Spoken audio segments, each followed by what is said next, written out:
Welcome back to Better Off Bald, A Life in 147 Days. I am your host and storyteller, Andrea Wilson Woods. Whether you're watching the video or listening to the podcast, I really appreciate you tuning in. Let's get started. Days 118 through 123, Monday through Saturday, September 10th through the 15th, 2001, 5 smiley faces, i.e. bowel movements. School is very important to me. Ever since I was 6, I have wanted to go to college and get straight A's. I'm close to that second goal. Adrienne's journal entry dated December 17th, 2000. Last night, Adrienne felt that same tightness in her chest again. She had difficulty breathing. Using our stethoscope, John heard congestion in her lungs and suggested a hot bath to loosen it up, but it didn't work. Even a 2-hour nap after dinner didn't make Adrienne feel any better. Her heart rate remained between 120 to 130 beats per minute. She said it burned every time she breathed in. I want it to be a side effect of the Xylota, but listening to Adrienne wheeze while she slept, I remembered the recent test results. Tumors too numerous to count in every segment of every lobe. The oxygen has no place to go. She doesn't have enough room left in her lungs. She doesn't have a lot of time left either. The Xylota has to work, but just in case, I order an alternative medicine definitive guide to cancer on Amazon. I have to make Adrienne better. Since Adrienne receives her dose of Epogen on Mondays, her second injection of interferon is delayed until the evening. She spends the day tackling her world history assignments. The class is studying ancient Greece. Adrienne has to read several chapters, define the key terms, and answer the questions. Her teacher gave her permission to type her work because writing has become more time-consuming. Every assignment takes her twice as long to do as it used to, excluding the times she has to stop to see her nurse, to receive medication, to eat lunch, or to lie down due to fatigue. Adrienne spends more than 8 hours in school that first day. However, by 6 o'clock, I declare school over because I have to give Adrienne her interferon shot. John, Adrienne, and I wait in anticipation. An hour passes. No fever, a good sign. Another hour. Still no fever or chills. Almost 3 hours after I administer the injection, Adrienne throws up like last time, only now she has something in her stomach. Blue Powerade. After the 3 ounces of her favorite drink leaves her body, Adrienne vomits intermittently for more than 2 hours until nothing but bile comes up. The doctor on call at UCLA suggests giving 8 milligrams of Zofran to settle Adrienne's stomach. I give it, and she throws up one last time 10 minutes later. After that, her body seems too worn out to react anymore. I give Adrienne most of her evening medications, except for the most important one, Xylota. She takes one look at the giant pills and says, "I can't, sissy. I just can't." I don't argue with her because skipping one dose won't make a difference, and I know she won't be able to keep them down. She has a hard enough time taking Xylota when she feels fine. By 3 a.m., Adrienne falls asleep. Exhausted but determined to do schoolwork, Adrienne studies the words in the vocabulary skills book I gave her. It focuses on learning the Latin roots, and I hope it will help her prep for the PSAT. I don't have any formal English assignments for her, but I don't want her to wait, so I make a school schedule that includes world history, English, Algebra 2 lessons on the computer, and French lessons with Anya. Physics is no longer Adrienne's science class because the math is too advanced. Her counselor and I agree she will take computer science and Algebra 2 with the same teacher if the district approves it. While Adrienne works on her assignment, I turn on the television. I have this strange desire to see the news, which I never watch because nothing good ever happens. I switch channels until I realize the same thing is on every channel. The Twin Towers in New York City are on fire. I read the ticker at the bottom of the screen. Terrorist attacks? In America? Then the network shows a replay of what appears to be an earlier event. A plane collided into the South Tower, causing a burst of flames, followed by an explosion. Oh no, the time listed on the frame is 9:02 a.m. Eastern Standard Time, but it's noon already in New York.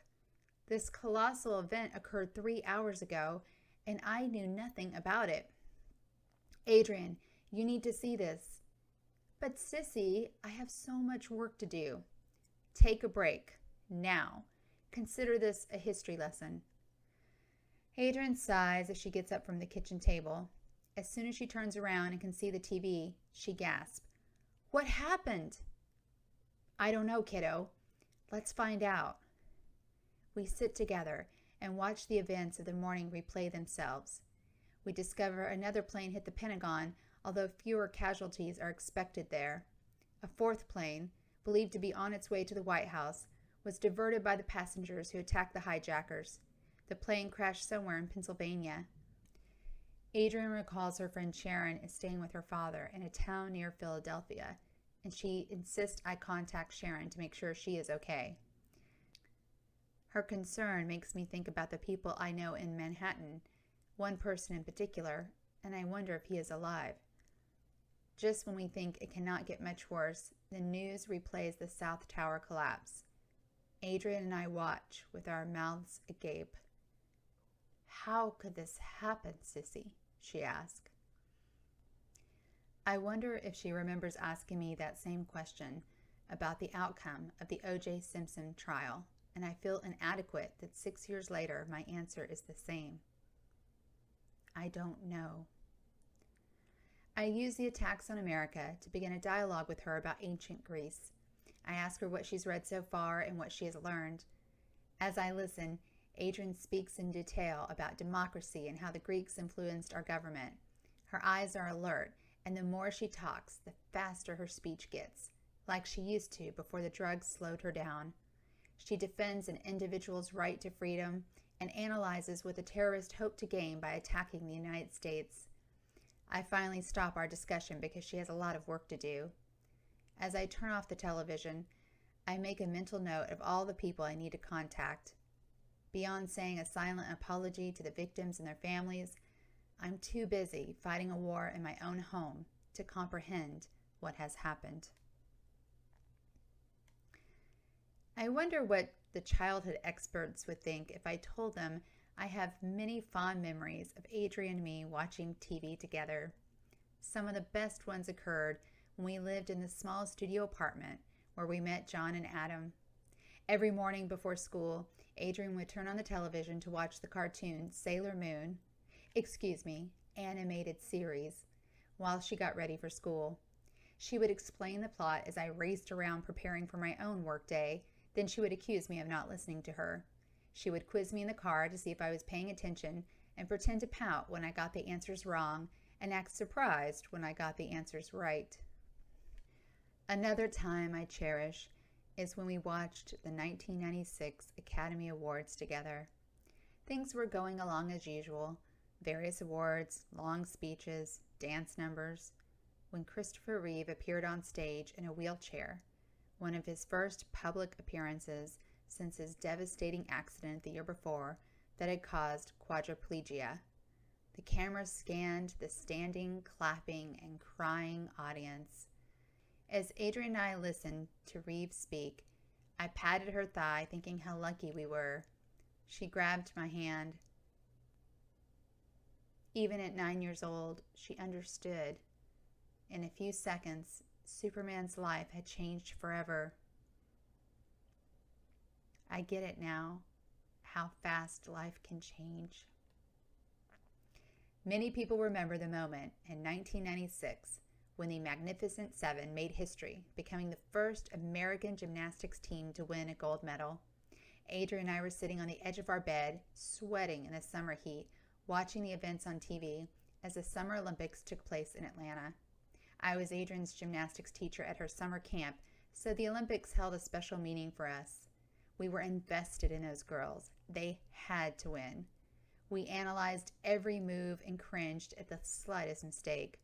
We shook our heads when Dominique Masciano fell down on both landings of her 2 vaults.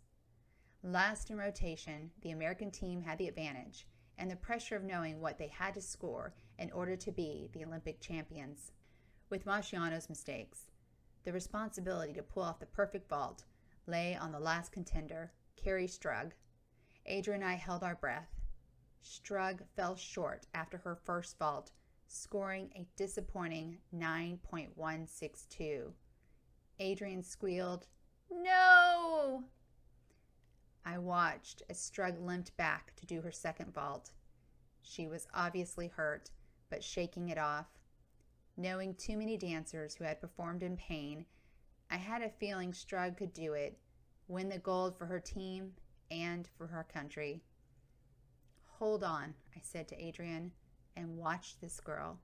She's about to get her 15 minutes of fame." Adrienne and I held hands and leaned forward.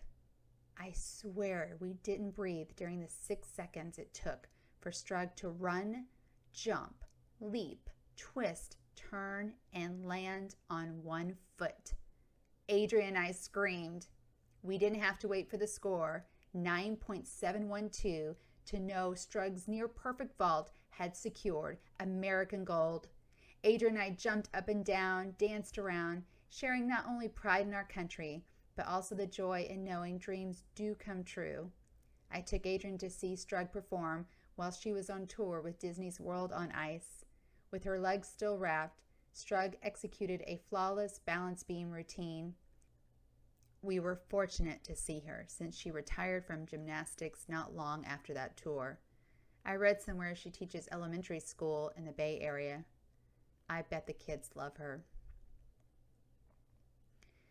Wary of giving Adrienne her interferon shot tomorrow, I called Dr. Aquino and asked him what we can do about the vomiting. When I describe what has happened, he says Adrienne's extreme reaction is not normal and it must be stopped. He prescribes 2 medications, Decadron and Kytril.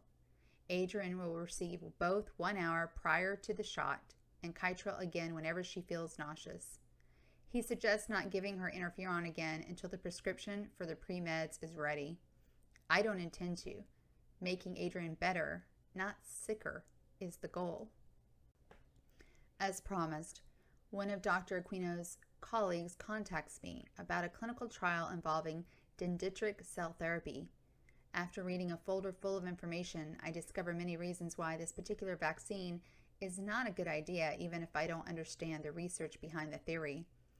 After a previous phase 1 trial, 6 HCC patients showed no decrease in tumor size or AFP levels, no increase in their immune systems, but they suffered no side effects either.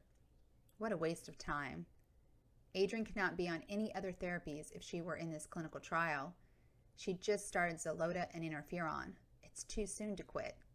She would also have to be at the hospital all the time for constant monitoring, which I already know she will refuse to do. A final email from Kirsten, our resident expert in clinical research, solidifies my opinion. This type of technology has been around for decades and has proven to have little effect over the years. I would not consider Adrienne for any phase 1 clinical trial. I turned down the offer, but reiterate my desire to find a clinical trial involving UFT. Fax to Burbank Unified School District, Hal Jackson, from Andrea J. Wilson. Copied, Rick Carlton, Adrienne's counselor. Date, Wednesday, September 12, 2001 at 1 p.m. Subject, 504 hearing. My sister, Emma Adrienne Wilson, was diagnosed with liver cancer this past May. She is currently a sophomore at Burbank High. Due to the effects of chemotherapy, she is unable to attend school at this time. I was aware that the homeschool program provided by the district only pays for 5 hours of school per week. Considering the average student at Burbank High attends school 30 hours per week, I think 5 hours is insufficient, not to mention unfair, in meeting her educational needs. Adrienne is an honors student with a 4.0 average. She is extremely self-motivated and is eager to go back to school even if it has to be at home. I have already arranged for a French tutor 3 hours per week, since I was told the district would be unable to find anyone who can teach that subject. Her other subjects include Honors World History, English 10, Computer Science, and Algebra 2. I am asking for an immediate 504 hearing, 504 being the section of the Rehabilitation Act that covers educational programs. Schools must make reasonable, and 5 hours is not reasonable, accommodations to ensure full, meaningful access to educational programs for eligible handicapped persons. As a cancer patient, Adrienne is protected under the Rehabilitation Act. I expect this hearing to occur as soon as possible. Adrienne deserves the same education as her peers. She should not be punished for having cancer. Thank you. Sincerely, Andrea J. Wilson. The same day, I faxed the 504 hearing request to the school district. Adrienne has a rough 24 hours. Though she eats breakfast, she doesn't feel well due to a chronic yeast infection, as well as her period starting the night before. She sleeps from 9 a.m. to 12 p.m., wakes up to eat a light lunch, and takes her Zolota before doing her schoolwork. When I go out to run errands around 2:30 p.m., she calls me, something she never does, to tell me she doesn't feel good. I rush home to find her running a low-grade fever, feeling nauseated, and complaining her stomach burns. I give her Tums for what I assume is heartburn, and Zofran for the nausea, along with ginger ale and toast. I skipped the interferon that evening because the pre-meds were not ready at the pharmacy. She wakes up at 2 o'clock in the morning because her liver hurts for the first time in ages. I give her 4 milligrams of Dilaudid, and she soon falls back asleep. I never question my decision to request a 504 hearing because even on a bad day, like today, Adrienne works on school in between naps and meals, even in bed if she has to. School gives her a sense of purpose, a reason to get out of bed, and I will not let Burbank Unified, my former employer, take that away from her. Adrienne's liver continues to hurt, or sting, as she likes to say. When we go to her appointment at the UCLA clinic on Friday, I mention the pain right away because I know it is a clinical sign she is not doing well. The lab results reflect the same thing. While Adrienne's main blood counts are fine, the Chem panel reveals her cholesterol is 375 when it should be less than 170. Since her diet hasn't changed, she eats so little anyway, the only explanation is her liver's ability to metabolize fat has been compromised. For the first time, her liver is unable to perform some of its basic functions. One of her liver enzymes has increased from 135 to 164 in 5 days, but the other has decreased from 24 to 21, so they balance each other out. Her bilirubin, another indication of liver function, remains within the normal range. After conferring with Dr. Aquino, Dr. Finn increases Adrienne's daily dosage of Pravachol to 30 milligrams. The cholesterol-lowering drug that was originally prescribed as part of her cancer treatment now needs to do its original job, lower her cholesterol. At least we know she can tolerate Pravachol. We pick up Decadron and Kytril at the pharmacy. For once, Adrienne doesn't mind taking more pills if they will prevent her from vomiting. She surprises me at the clinic by expressing how sad she is. She usually keeps those feelings to herself. I'm depressed, sissy. Oh.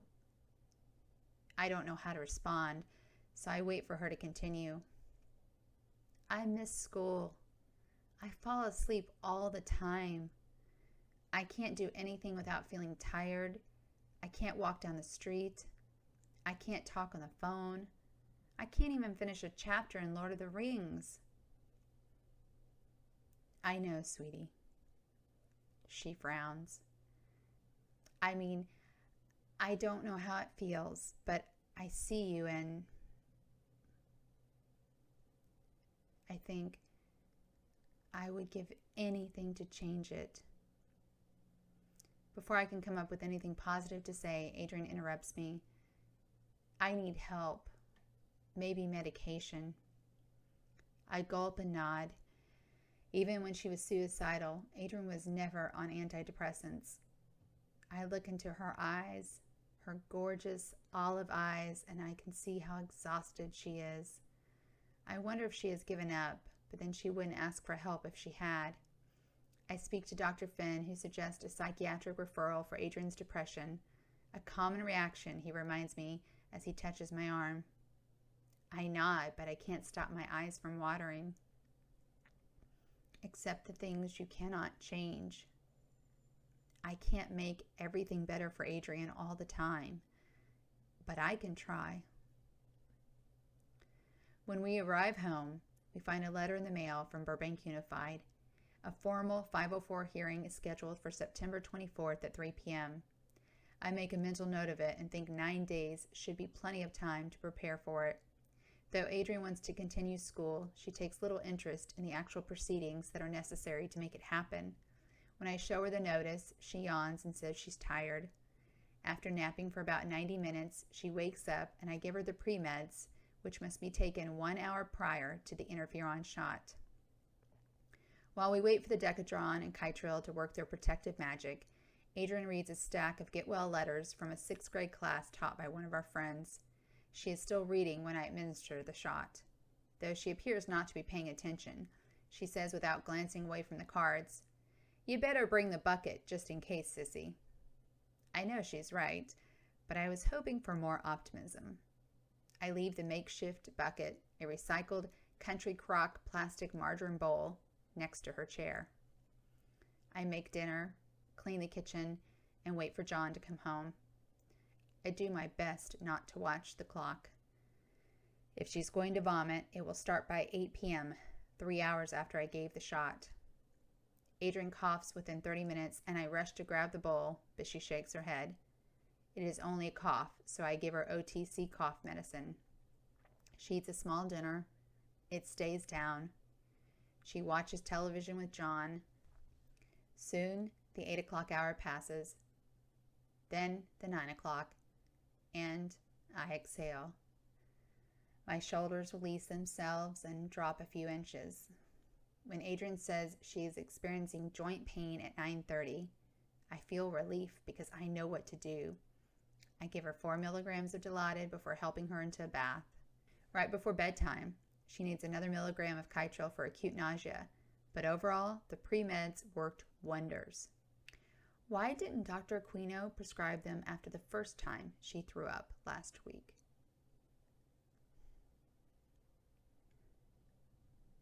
Thank you for watching and listening to Better Off Bald, A Life in 147 Days.